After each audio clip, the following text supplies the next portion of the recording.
بسم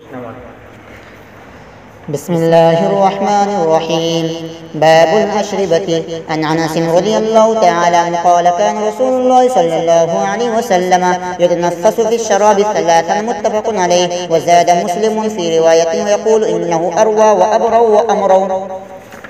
وعن ابن عباس رضي الله تعالى عنه قال نهى رسول الله صلى الله عليه وسلم عن الشرب من في السقاء متفق عليه. وعن ابي سعيد الخدري رضي الله تعالى عنه قال نهى رسول الله صلى الله عليه وسلم اختناس الأسقية. زاد في رواية واختناس أن يقلب رأسه ثم يشرب منه متفق عليه.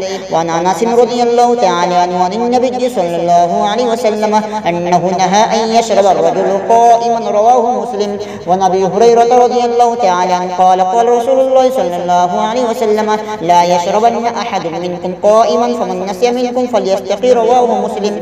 وعن ابن عباس رضي الله تعالى عنه قال أتيت النبي صلى الله عليه وسلم بدلب من ماء زمزم فشرب وهو قائم متفق عليه. وعن علي رضي الله تعالى عنه أنه صلى الظهر ثم قد في أهواج الناس في رحمة الكوفة حتى حضرت صلاة العصر ثم أتي بماء فشرب وغسل وجهه ويديه وذكر رأسه ورجليه ثم قام فشرب فضله وهو قائم ثم قال إن الناس يكرهون الشرب قائما وأن النبي صلى الله عليه وسلم صنع مثل ما صنعت